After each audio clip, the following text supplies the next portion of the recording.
Today's top boxing news.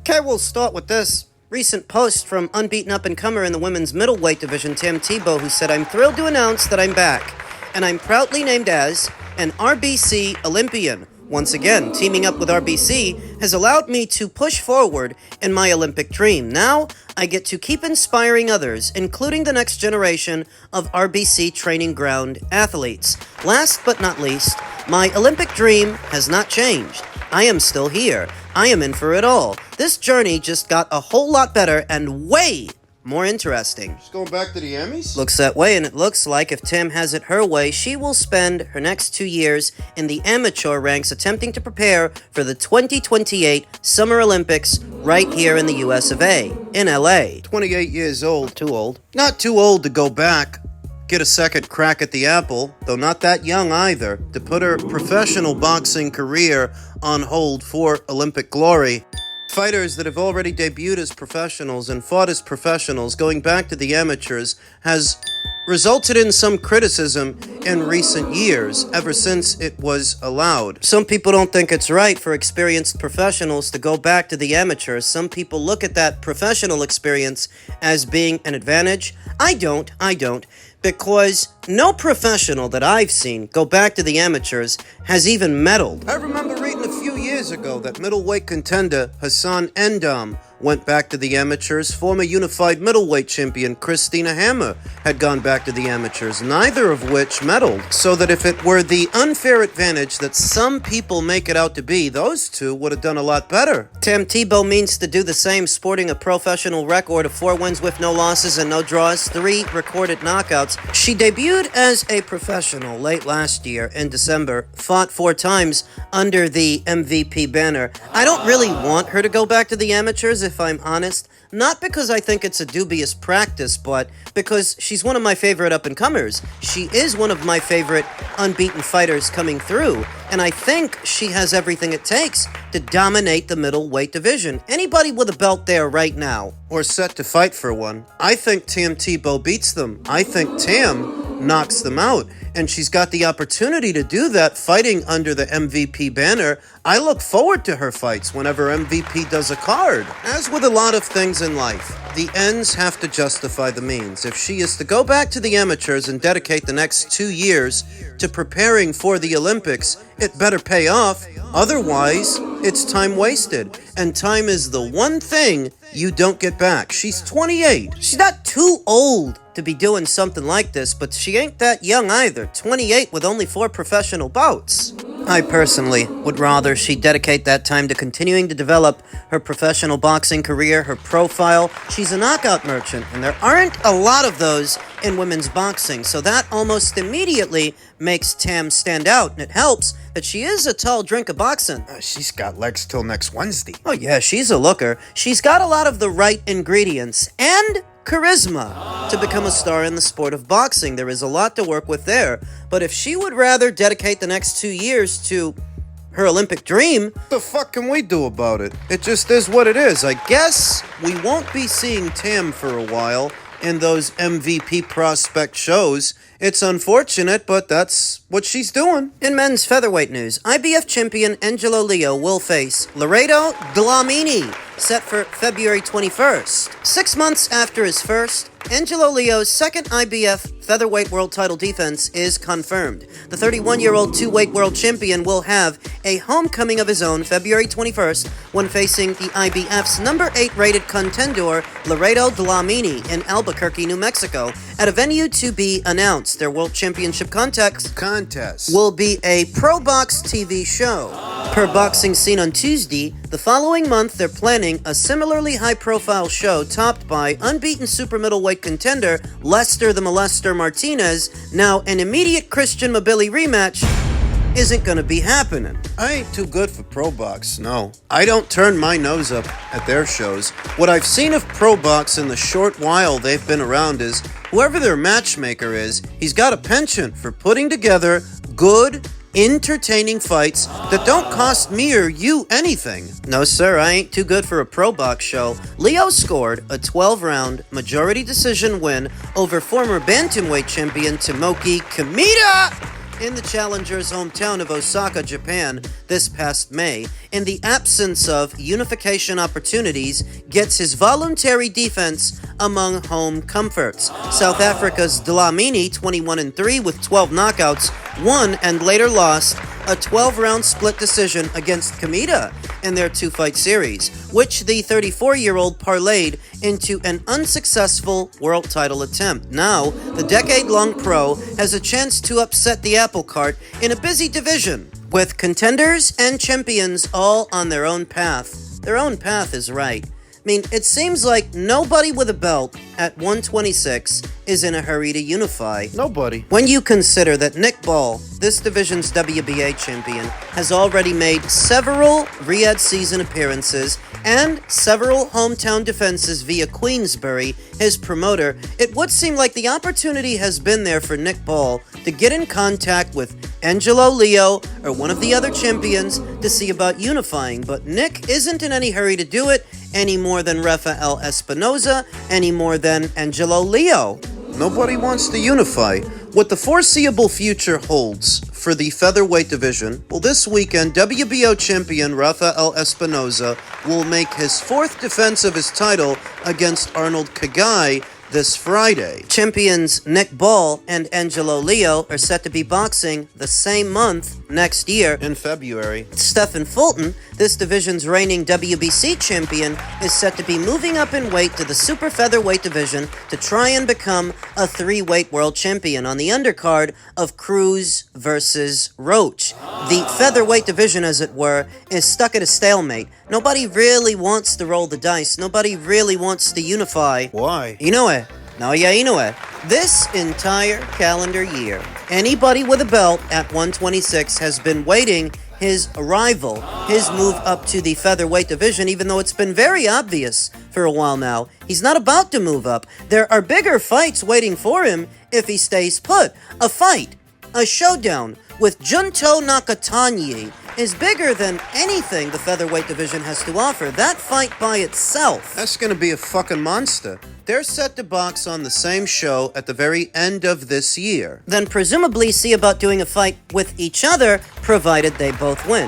That is the focus for Inoue right now, not the belt holders at 126, so that they would have already spent so much time waiting for him, and not unifying with each other, taking out the competition. What do you guys think?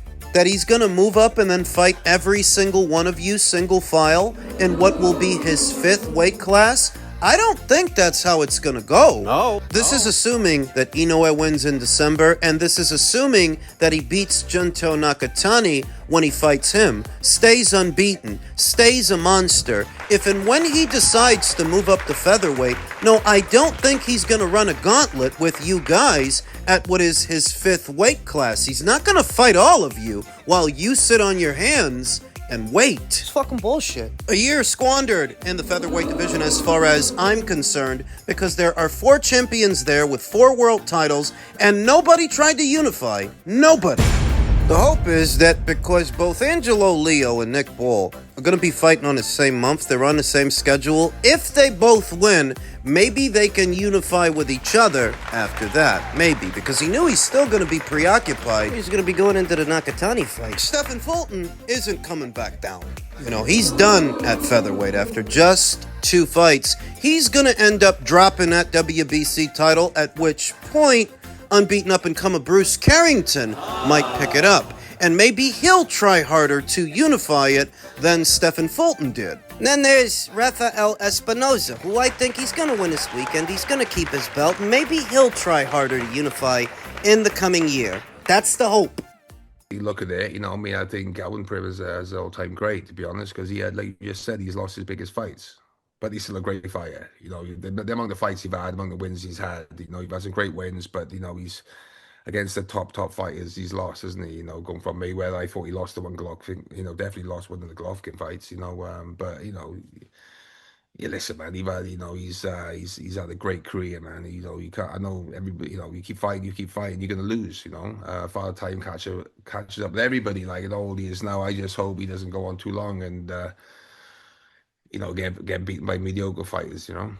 His recent evaluation of Canelo Alvarez by Hall of Fame inductee Joe Calzaghe is ruffling feathers in a lot of quarters. That Canelo Alvarez, a four-weight, two-time lineal, two-time Ring Magazine, unified and undisputed champion, is not an all-time great fighter? Veteran boxing scribes Marcos Villegas and Mike Coppinger think this is an exceptionally bad take.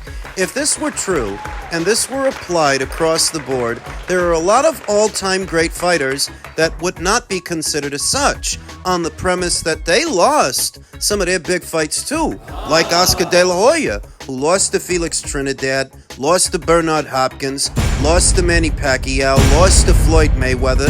Is he not an all-time great? Is Mike Tyson not an all-time great because he lost to Buster Douglas, lost to Evander Holyfield, lost to Lennox Lewis? Is Evander not an all-time great because he lost 2 times to Riddick Bowe and once to Michael Moorer? Lost to Lennox Lewis, stuck around too long in the sport, lost to James Toney, the list goes on. There were a lot of fighters that are widely considered all-time great fighters, and they lost. Like Canelo Alvarez has lost. He lost one to Mayweather, should have lost one to Golovkin, definitely lost one to Bivol, and lost one more recently to Terence Crawford. But on that premise, everything he did is undone. He's not an all-time great fighter. The biggest problem with these boxing takes from what are supposed to be the esteemed professionals is the esteemed professionals don't actually sit around thinking about this stuff too much.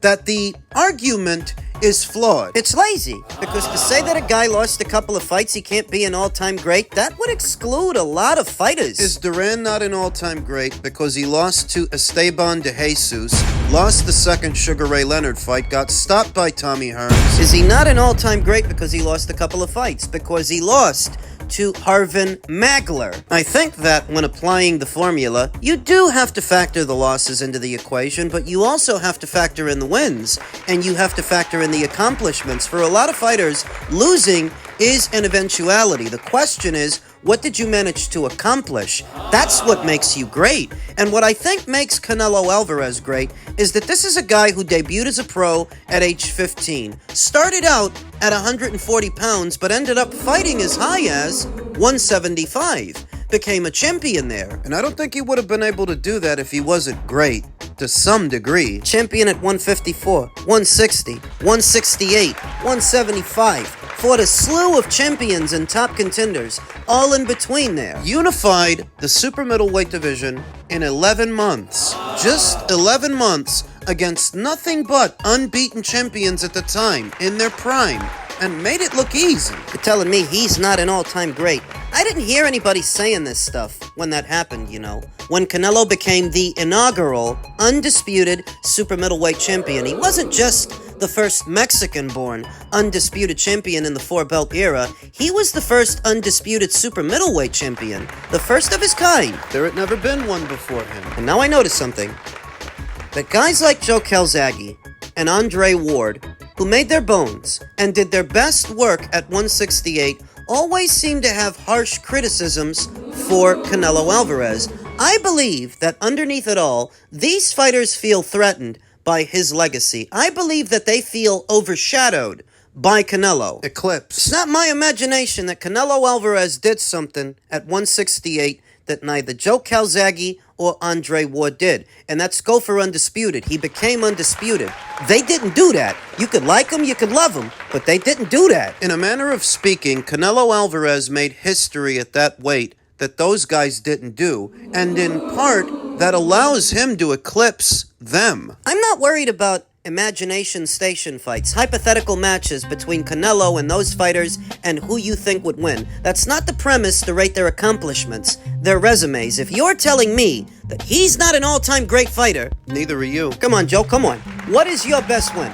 Old Bernard Hopkins? For the old Bernard Hopkins that you fought, I'll raise you old Kovalev. Kovalev beat Hopkins, and Canelo beat Kovalev. Come on, Joe, what do you got? What do you got? Shot Roy Jones Jr.? Come on. A shot to shit Roy Jones Jr.? What's the best win on Joe's resume? Jeff Left Hook Lacey. Unbeaten. For unbeaten Jeff Lacey, I'll raise you unbeaten Austin Trout. I'll raise you unbeaten Caleb Plant, Callum Smith, Billy Joe Saunders, all unbeaten. Come on, Joe. What do you got? Is that all you got? Jeff Lacey? Is that it? I'm just saying, if Joe Calzaghe's gonna say something like that, he leaves himself open to the same scrutiny and the same criticism. If you don't think that Canelo is an all-time great fighter on a premise that he lost a couple of fights, a lot of all-time greats have lost a couple of fights. He's lost a couple of fights, and his resume is still better than yours. Still better than yours. I don't think it's a question of whether or not Canelo is an all-time great fighter. He most certainly is. I think it's more a question of where would you rate him? Top 10, top 20, top 30, 40, 50? Where would you rate him? But that he is an all-time great fighter, of course he is. They like to kick you when you're down, though. Now is the most opportune time to make disparaging comments about Canelo Alvarez because he's coming off a loss, and there are a lot of people like Joe Calzaghe and Andre Ward who are just waiting. I don't think it's a coincidence that two guys who did their best work at 168 just so happened to make disparaging comments about Canelo, who did something at that weight that neither of them did, made history at that weight that neither of them did. That's not to say that they're not solid fighters. They're great in their own right. But so is Canelo. You're denying him his plaudits, and that's the problem. And I think you're doing it because you're threatened by him, because his legacy eclipses yours. Neither Joe Calzaghe or Andre Ward were as big, as popular as Canelo Alvarez has been. We know that neither of them went on to make the kind of money that Canelo has made, but in terms of legacy, Joe's not a four-weight world champion. Neither is Andre Ward. They don't have deeper resumes than Canelo Alvarez. They didn't fight as many champions. They don't have as many accomplishments. So if what you're telling me is that he's not an all-time great, then neither are you. And neither is Ward. Because the biggest indictment is that Canelo may have gotten one or two gifts. And I do understand that, but some people say the same thing about Floyd Mayweather in the first Castillo fight. Or Oscar De La Hoya in a Felix Sturm fight. It's not a good argument, like I said, because you could say those exact same things about a lot of other fighters that are widely accepted as all-time greats. So why deny Canelo his plaudits?